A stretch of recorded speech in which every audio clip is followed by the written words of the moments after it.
தளபதி இன்னும் விஜய் சாருக்கு தொண்டர்கள் இன்னும் அதிகமாக ஆகல.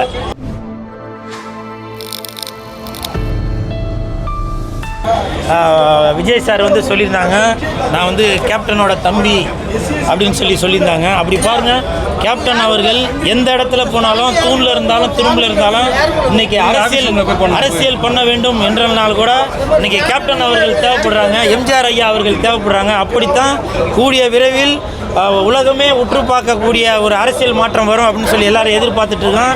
கண்டிப்பாக நல்லது நடக்கும். திமுகவையும் அதிமுக பிஜேபி எதிர்க்கிறாரு. ஆனால் அவரோட பெரிய போஸ்ட் பேனரில் பார்த்தீங்கன்னா பேரறிஞர் அண்ணா போட்டோ வச்சிருக்காரு, அப்புறம் வந்து புரட்சி தலைவர் எம்ஜிஆர் போட்டோ வச்சிருக்காரு, நடுவில் அவர் போட்டோ வச்சிருக்காரு. ஏன் என்ன காரணமா இருக்கும்? இன்னும் 2 வருடம் கழித்து கூல் சுரேஷ் போட்டோவும் அங்கே வைப்பாங்க. ஆமாம், கண்டிப்பாக. ஒன்று நீங்கள் சிரிக்கிறத பார்த்தாக்க பாத்ரூமில் வைப்பாங்க போல அப்படின்ற மாதிரி இருக்கு. கண்டிப்பாக. ஏன்னா முதல்ல என்ன நம்பணும், புரியுதுங்களா? நான் இன்னைக்கு இந்த வயசில் நான் இவ்வளோ தூரம் வளர்ந்துருக்கேன் அப்படின்னாக்க அதுக்கு வந்து விஜய் ரசிகர்கள் தான் காரணம், சிம்பு சாரோட ரசிகர்கள் தான் காரணம், சந்தானம் சாரோட ரசிகர்கள் தான் காரணம். அப்படி பல பேரோட அன்பை பெற்றவன் தான் இந்த கூல் சுரேஷ். இன்னைக்கு ஒரு கட்சி ஆரம்பித்து இன்னைக்கு ஒரு கட்சி ஆரம்பித்து பல பேரோட விசுவாசங்கள் வேணும், ஒரு அனுதாபங்கள் வேணும், ஒரு சப்போர்ட் வேணும் அப்படின்னாக்க அதற்கு கண்டிப்பாக கேப்டன் விஜயகாந்த் ஐயா அவர்கள் தேவைப்படுறாங்க, அண்ணா அவர்கள் தேவைப்படுறாங்க, எம்ஜிஆர் ஐயா அவர்கள் தேவைப்படுறாங்க. விஜயகாந்த் போட்டோ வைக்கலன்னு சரிங்களா,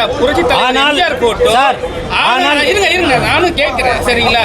அப்போ வந்து அவர் அதுமே எதுவுமே சொல்லல. கேட்கும் போதெல்லாம் அவங்களோட வழித்தொண்டர்களாக நாங்கள் வந்து போயின்னு இருக்குன்னு சொல்லியிருக்காரு. ஆனால் கடைசியில் என்ன சொல்லிட்டாருன்னா, நாங்கள் அப்பான்னு கூப்பிட்ற ஒரு முதலமைச்சரை அவர் அங்கிள் கூப்பிட்றாரு. அது கிண்டல் பண்ணுற மாதிரி ஒன்று இருக்கு. அப்புறம் வந்து விஜயகாந்தை வந்து ரொம்ப ரொம்ப நாளாக தொடாம திடீர்னு எனக்கு அண்ணான்றார் மதுரையில் போயிட்டு. ஏன் அவங்க சைடில் எல்லாரையும் வந்து இழுக்கிறாரா, இல்லை என்ன கவர்ந்துக்கிறாரா? அதாவது கவர்ந்து இழுக்கிறது அப்படின்றத விட நமக்கு தேவைப்படுது இல்லை. நம்ம ஒரு இடத்துல இங்கேருந்து அங்கே போகணும் அப்படின்னாக்கா ஒரு ஆட்டோ வந்துச்சுன்னா ஆட்டோவில் ஏறிப்போம், கார் வந்துச்சுன்னா காரில் ஏறிப்போம். அப்படி கேப்டன் அவர்கள் எல்லாருக்குமே தேவைப்படுறாங்க, எம்ஜிஆர் ஐயா அவர்கள் எல்லாருக்குமே தேவைப்படுறாங்க, அண்ணா அவர்கள் எல்லாருக்குமே தேவைப்படுறாங்க. அங்கே மாநாட்டில் கூட பார்த்தீங்கன்னாக்கா அண்ணா அவர்களுடைய பேனர் இருக்குது, எம்ஜிஆர் ஐயா அவர்களோட பேனர் இருக்குது, ஆனால் கேப்டன் அவர்களோட இல்லை. ஆனால் கேப்டன் அவர்களோட பேனர் எங்கே இருக்குன்னா விஜய் சாரோட இங்கே இருக்குது. அதனால தான் அவர் வாயிலேருந்து அந்த உச்சரிப்பு வந்தது, நான் வந்து புரட்சி கலைஞர் விஜயகாந்த் ஐயா அவர்களுடைய தம்பி அப்படின்னு சொல்லி. அதனால் எல்லாருக்குமே கேப்டன் அவர்களும் சரி, புரட்சி தலைவர்களும் அவர்களும் சரி தேவைப்படுற காலகட்டம் இது. அது நீங்கள் தான் அப்போ யோசிக்கணும், புரியுதா? தமிழக மக்கள் யோசிக்கணும்.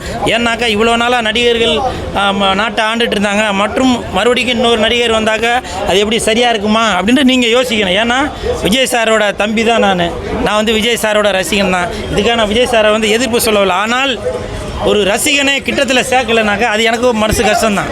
இன்ன வரைக்கும் நான் வெளியில் போகும்போது கூட என் கூட வந்து ஃபோட்டோ எடுக்கணும் அப்படின்னா நான் நின்று ஃபோட்டோ கொடுத்துட்டு போவேன். அப்படி பல பேர் உண்டு.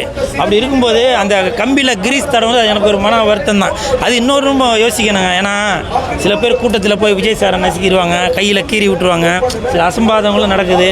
நம்ம அதையும் பார்க்க வேண்டியது இருக்குது. ஆனால் விஜய் சார் அவர்கள் ரசிகர்களுக்கு மதிப்பு கொடுக்குறாரு. அதனால தான் ரேம்ப் வாக் வந்து எல்லாரையும் பக்கத்தில் வந்து பார்த்தது.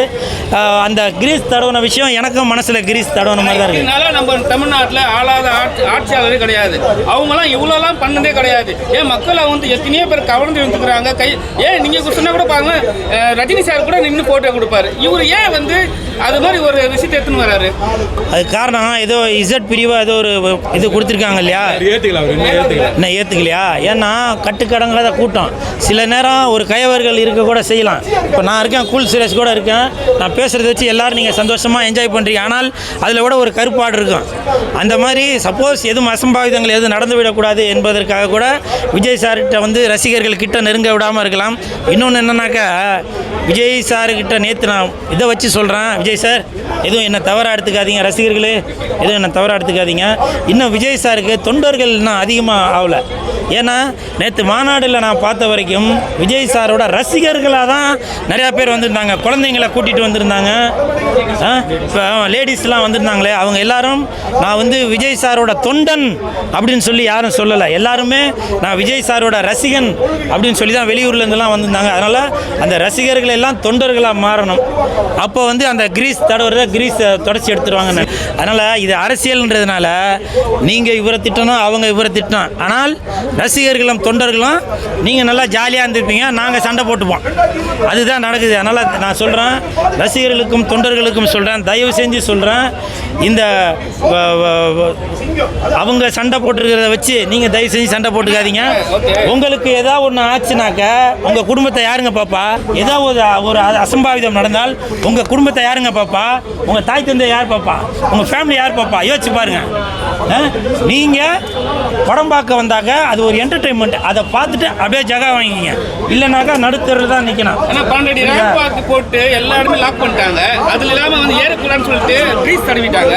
ஆனால் அந்த நேரத்தில் சில பேருக்கு வந்து மயக்கடிச்சு விழுந்து அதை 10 அடி இதில் வந்து தூக்கின்னு போயிட்டு பண்ணுற விஷயம்லாம் இருக்குல்ல, ஏன் அது கூட அவங்களால சரியாக செய்ய முடியல?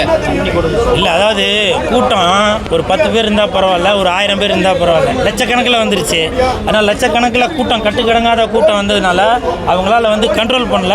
வந்து சமயத்தில் பேசும்போது உங்களுக்கு என்ன கொள்கை இருக்கு அப்படின்னு போது, ஆமாம், வெறும் டிவிக்கே மட்டும் தான் தளபதி டிவிக்கே. ஆமாம், கூடிய விரைவில் சிஎஸ்கே அப்படின்னு சொல்லுவாங்க. கூல் சுரேஷ் கட்சி சிஎஸ்கே அப்படின்னு கூட சொல்லுவாங்க.